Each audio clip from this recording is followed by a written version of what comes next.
Okay students, हम अपना topic continue करेंगे विथ फायर सेफ्टी। अच्छा, फायर सेफ्टी के बारे में मैंने आपको बताना था। अच्छा लैब में हमारे जितने भी एक्सीडेंट या इंजरीज़ जो हमारे अक्कड़ होते हैं या रिपोर्ट होते हैं, तो उसमें जो है एक इम्पॉर्टेंट हमारे पास क्या है, फायर सेफ्टी। अच्छा, फायर अकरेंस जो है, जो आग लगती है उसके सोर्सेज जो है वो डिफरेंट हो सकते हैं। यानी कोई भी हमारे पास इलेक्ट्रिक शॉक हो सकता है, मतलब कोई भी इक्विपमेंट है जिसकी जो इलेक्ट्रिक सप्लाई पे चल रहा है, तो उसके अंदर जो है वो हमारे पास कोई इशू हो सकता है, हमारा सर्किट ब्रेक हो सकता है। ठीक है, तो इसकी वजह से भी हमारे पास क्या हो सकती है, आग लग सकती है। दूसरा, जो हमारे लैब में केमिकल जो हम यूज़ करें, जैसे मैंने आपके पास हमारे साथ जो लैब सेफ्टी का टॉपिक डिस्कस किया था, तो उसमें भी थोड़ा सा मैंने फायर सेफ्टी के बारे में बताया था। तो जो भी हमारे लैब के केमिकल्स हैं या रिएजेंट हैं, ठीक है, तो जो जैसे मैंने अभी एक्सप्लेन किया प्रीवियस टॉपिक में कि जो हमारे केमिकल या रिएजेंट हैं जो फ्लेमेबल हैं या एक्सप्लोजिव हैं, तो ये सारे क्या हैं, ये फायर कैचर हैं, यानी फायर को कैप्चर करेंगे, कैप्चर करेंगे, पकड़ेंगे, और जो है वो आग लग सकती है, एक्सप्लोजन हो सकता है, ब्लास्ट हो सकता है। ठीक है, तो हमारे पास फायर सेफ्टी जो है वो इम्पॉर्टेंट है। अगर हम जो है वो हमारे इस हैज़र्ड्स के टॉपिक में कवर करें, तो हमारे पास फायर सेफ्टी इसीलिए इम्पॉर्टेंट है कि हमारे पास हमें पता हो कि अगर ऐसी कोई सिचुएशन होती है, तो हमने जो है वो एक्सीडेंट या इंजरी से कैसे ख़ुद को सेव करना है, कैसे अपनी लैब को सेव करना है, और कैसे जो है वो अपनी एटमॉस्फेयर को कैसे सिक्योर करना है। ठीक है, तो फायर सेफ्टी के बारे में थोड़ा सा डिस्कस करना चाहूँगी।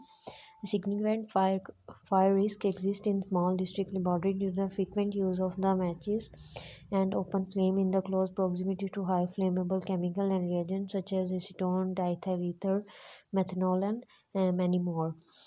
तो हमारी जो भी लैब्स हैं वहाँ पर जब हमारे पास फ्लेम यूज़ हो रहा होता है, यानी फ्लेम हमें रिक्वायर्ड होता है बहुत सारी टेस्टिंग के लिए, और हमारे पास केमिकल रिएजेंट होते हैं, तो उनकी वजह से भी हमारे पास ज़्यादा जब वो आग लगने के चांसेस होते हैं या फायर अकरेंस के चांसेस होते हैं। फायर में B caused by over heating in faulty poorly maintain electrical equipment, overloading of electrical circuit, use of adapter or overheating of electric motor due to the inadequate ventilation। अच्छा, अब ये मतलब ये जितनी भी हमारे इलेक्ट्रिकल इक्विपमेंट्स हैं उनके बारे में बताया कि अगर उनमें कोई भी इशू हो, हमारे सर्किट में ओवरलोड हो, यानी एक टाइम पे अगर ज़्यादा चीज़ें, जैसे सर्किट ब्रेक हो जाता है, यूजुअली घरों में भी हो जाता है, तो ये सारी वही मतलब उसने डिस्कस किया हुआ है। उसके बाद हमारे पास जो है वो हमारे केमिकल्स हो सकते हैं, इस तरह से जो है वो फायर कैचर हैं, या उनकी वजह से भी ऐसा हो सकता है। और अगर गैस ट्यूबिंग और electric cable that are worn or too long are also fire risk. It is essential for district laboratory technical and the auxiliary staff to receive the adequate instruction and training in the fire safety। तो आप लोगों को जो है वो आप लोगों के लिए मस्ट है कि आप लोग अगर लैब में काम कर रहे हो, तो आपको फर्स्ट एड ट्रीटमेंट दिया जाए, यानी ट्रेनिंग दी जाए उसकी, फर्स्ट एड फायर सेफ्टी की आपकी जो है वो प्रॉपर ट्रेनिंग होनी चाहिए। उसके बाद क्या है, injury damage and the loss caused by the fire can be minimized when the laboratory staff understand how fire are caused and spread। अगर आपको उसका आपके पास बैकग्राउंड नॉलेज होगा कि ये रीजंस हो सकती हैं फायर अकरेंस की, तो हम जो है वो उसके रिस्क को क्या करेंगे, रिड्यूस कर सकते हैं। अच्छा, उसके बाद क्या है, reduce the risk of fire by following fire safety regulation at all the time. Know what to do if there is a fire in the laboratory. अगर लैब में आग लग जाए या फायर अकरेंस हो जाए, तो आपने क्या करना है, know how to use fire fighting equipment. आपके पास जो फायर फाइटिंग इक्विपमेंट है, जो मैंने आप लोगों को फायर लैब सेफ्टी के प्रेजेंटेशन में भी दिखाया था, उसको यूज़ कैसे करना है। Know how to apply emergency first aid for the burns. अगर बर्न हो गया तो फर्स्ट एड इमरजेंसी उसको कैसे देनी चाहिए। अगर आपको ये सारी बातें पता होंगी, तो जो है आप एक्सीडेंट और इंजरीज से ख़ुद भी सेफ रहोगे, और अपने स्टाफ को, अपने जो है वो कलीग्स को, अपने लैब मेंबर्स को भी सेव कर पाएंगे। अच्छा, उसके बाद हमारे पास हर अच्छी लैब में हमारे पास फायर सेफ्टी इक्विपमेंट्स भी होते हैं। ये इक्विपमेंट्स हमारे पास जो है वो डिफरेंट हो सकते हैं। सबसे इम्पोर्टेंट तो हमारे पास फायर एग्जीक्यूशनर है इक्विपमेंट है, जो मैंने आप लोगों को दिखाया था। रेड कलर का सिलेंडर होता है, ठीक है। उसके बाद हमारे पास बकेट्स ऑफ वाटर होती हैं, ठीक है। सपोज़ आपने अगर देखा हो अक्सर बहुत सारी जगहों पे कि अगर कहीं आग लग जाए तो हम जो है वो कोशिश करते हैं कि ऊपर जल्दी से जो है वो पानी डाल दें। उसके बाद हमारे पास जो है वो बकेट्स ऑफ सैंड होती है, मट्टी भी डाल सकते हैं। मट्टी डाल देंगे तो क्या होगा कि वो हमारे पास जो है वो आग बुझ जाएगी।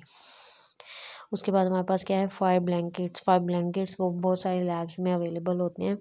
Made from the heavy cotton, will treat with a fire radiant chemical और preferably and manufactured fire blanket made from the woven fiberglass sandwiched between a fire radiant material to extinguish fire on the personal clothing or small fire on the floor or bench। अगर तो किसी person को जो है वो मतलब burning हो रही है, या अगर किसी पर्सन को या लेबॉर्ट्री के मेंबर को जो है वो आग लगी है, तो आप उसके ऊपर अब्रप्टली यानी इमीडिएटली जो है उसके ऊपर फायर ब्लैंकेट भी थ्रो कर दोगे, फायर ब्लैंकेट लगा देंगे तो वो भी बहुत सारी उस टाइम पे जो है हमारे पास सेफ्टी हो जाएगी।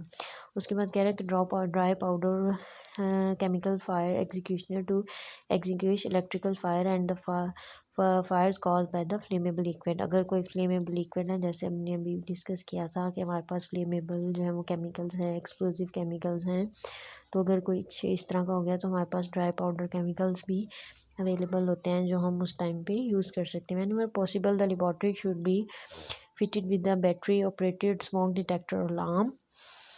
बहुत सारी लैब्स के अंदर यूजुअली ऑलमोस्ट हर अच्छी लैब के अंदर हमारे पास स्मोक डिटेक्टर होते हैं। अगर यानी कहीं से इलेक्ट्रिक शॉक हो रहा है तो वो स्मोक डिटेक्टर जो है वो उसको डिटेक्ट कर ले और हम जो है वो अलार्म के थ्रू जो है वो बहुत बड़े लॉस से या बहुत बड़ी इंजरी से या बहुत बड़े एक्सीडेंट से जो है वो हम सेफ हो जाएंगे। To alert these those in an adjacent to the laboratory of the fire danger and the fire alarm such as loud hand bell or the gong should be kept in a prominent place. When the faculties allow, the fire alarm system should be installed। अगर आप लोग मतलब उसको बोलेंगे कि आपको जो है वो सेटअप कर दें ये सारा, तो वो कर भी देते हैं। इसलिए यूजुअली हर अच्छी लैब के अंदर जो है वो फायर अलार्म्स भी लग देते हैं, because your safety comes first. Note है, the control of the fire involving flammable chemical is described in the subunit, the emergency treatment of the burn in table subunit and the WHO laboratory biosafety manual etc।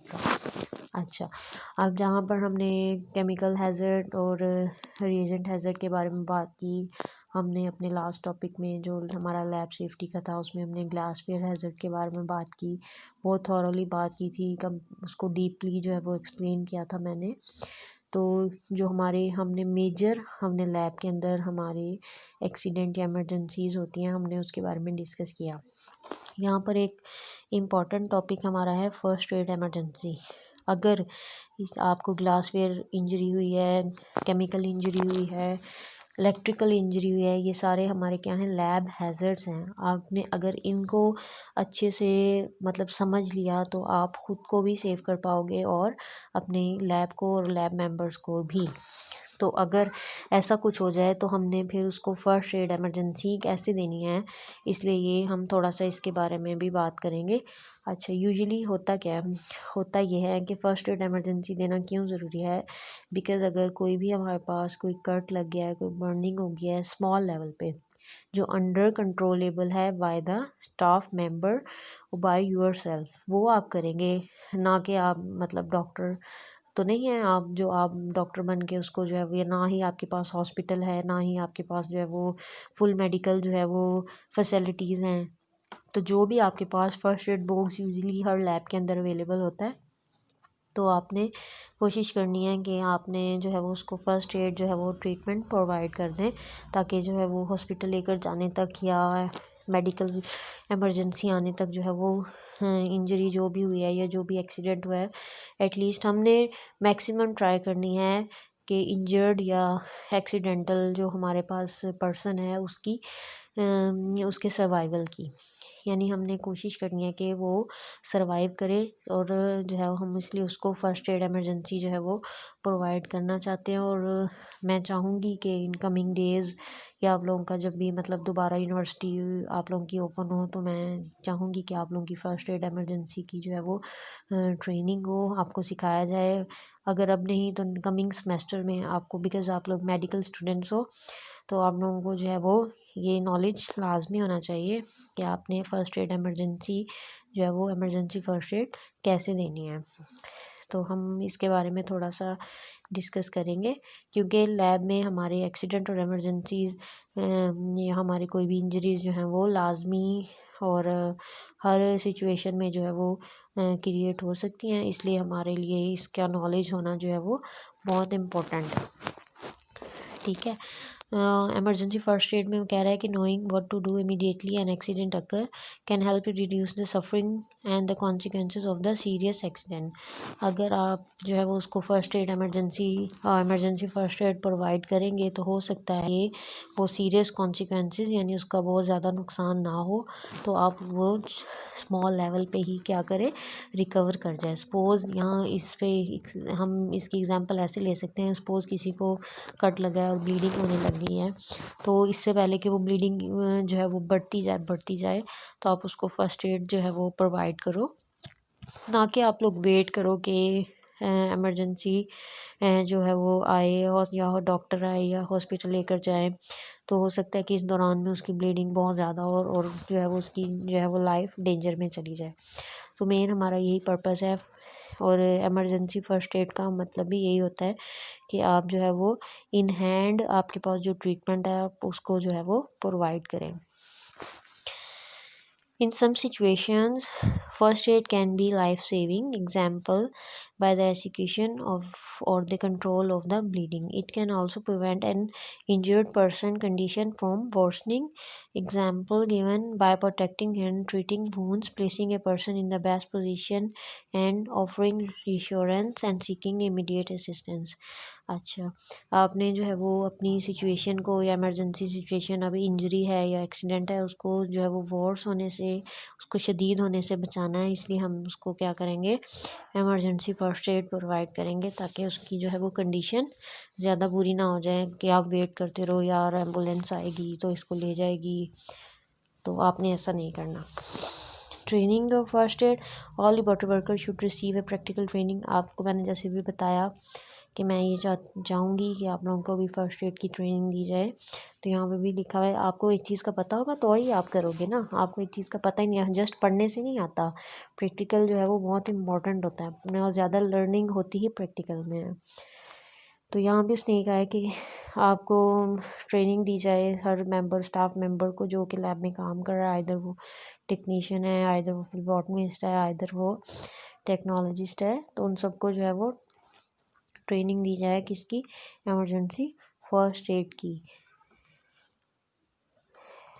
अच्छा, उसके बाद वो कह रहा है कि they should know also know what emergency action to take if an out patient और the blood donor collapse in the laboratory. आपके अंदर आपकी लैब में अगर कोई आउट पेशेंट है यानी कोई बाहर से आया है आपका पेशेंट है, उसने सैम्पलिंग करवानी है, तो आपको उसको अगर ड्यूरिंग, एक तो ऑलरेडी वो सिक है, ठीक है, दूसरा सैम्पलिंग के दौरान अगर उसको कोई इशू हो जाता है और पेशेंट फेंट हो जाता है या कोलैप्स कर जाता है, कुछ भी ऐसा होता है, तो आपको ये भी पता हो कि आपने उस टाइम उसको इमरजेंसी फ़र्स्ट एड क्या करना है। ख़ुद को तो आपने सेव करना ही करना है। लैब में आपके साथ खुदा न खास्ता कोई इमरजेंसी या आपकी कोई इंजरी हो जाती है, कोई एक्सीडेंट आपके साथ हो जाता है, सपोज़ कोई ग्लास ब्रेक हो जाता है, कोई इलेक्ट्रिक शॉक लग जाता है, कोई फायर एग्जीक्यूशनिंग हो जाती है, तो आपने ख़ुद को तो सेव करना ही है, बल्कि अपने साथ जो है आपका कोई पेशेंट है, पेशेंट का अटेंडेंट है, कोई भी है, तो आपने उसको भी सेव करना है। और फर्स्ट एड इक्विपमेंट्स हमारे पास क्या हो सकते हैं,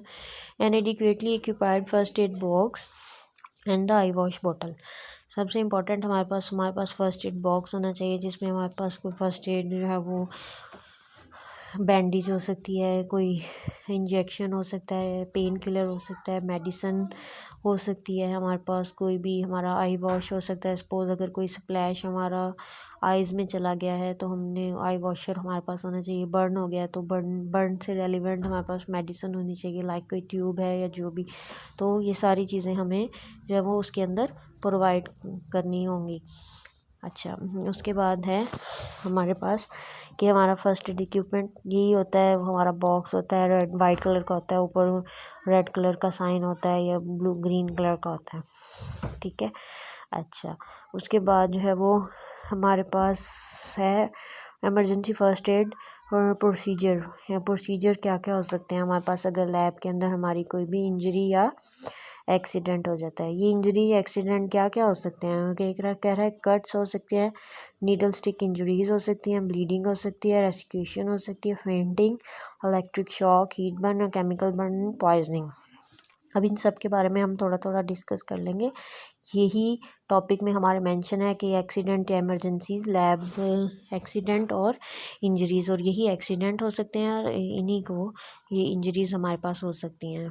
अच्छा, यहाँ पे एक बात लिखी हुई है, कट्स हैं और नीडल स्टिक इंजरीज। अब ये नीडल स्टिक इंजरी क्या होती हैं, ये एक इम्पॉर्टेंट और बहुत ही कॉमन जो है वो हमारे पास जो है वो लैब इंजरी है, जो कि हर दूसरे टेक को होती है जो भी लैब में सैंपल ड्रॉ कर रहा होता है। यूजुअली होता क्या है, जब हम जो है वो सिरिंज के थ्रू या इंजेक्शन के थ्रू जो है वो किसी पेशेंट का सैंपल ड्रॉ करते हैं।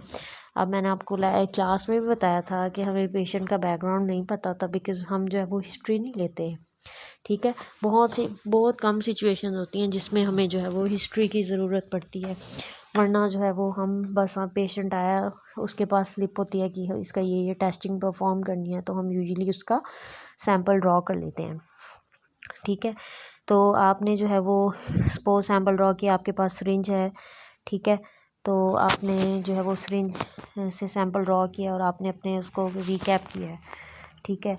अच्छा, अब रिकैप के दौरान अगर सपोज़ आप कोई बात करें और आपका ध्यान जो है वो सिरिंज की तरफ नहीं है, रिकैप करते करते आपको वो नीडल प्रिक हो जाता है, यानी वो नीडल आपको लग जाता है। अब होगा क्या, नीडल लग गया है, ठीक है, आपकी स्किन के अंदर, आपकी पल्प ऑफ फिंगर में लग गया या आपकी हैंड पे किसी भी एरिया में, तो आपने क्या करना है, उसको ब्लीडिंग होने देनी है। यूजुअली ब्लीडिंग नहीं होती, तो आपने कोशिश करनी है कि आपने जहाँ पर आपको नीडल प्रिक हुआ है, आप उसको जो है वो दबाओ, इस तरह से दबाओ कि आपका जो 1 to 2 ड्रॉप्स जो है वो ब्लड के बाहर निकल आएँ और आप उनको वेस्ट कर दो, ठीक है। ये सबसे इम्पोर्टेंट जो है वो हमारे पास जो है वो हमारा सोर्स होता है, ठीक है। वहाँ पे हमें नज़र तो नहीं आ रहा, जैसे मैंने आपको बताया था कि माइक्रो ऑर्गेनिज्म, अब हमें नज़र तो नहीं आ रहे और हमें ये भी नहीं पता उस पेशेंट को क्या डिजीज़ है, ठीक है। तो इसी तरह से आप जो है वो पॉसिबल जो है वो सबसे इम्पोर्टेंट या पॉसिबल बात यही है कि आप उसको जो है वो अपने ब्लड को वहाँ से रिमूव कर दो, ताकि जो है वो वायरस है या बैक्टीरिया है कुछ भी, या जिस ऐसा वायरस या बैक्टीरिया जिसका मोड ऑफ ट्रांसमिशन हमारे पास क्या है,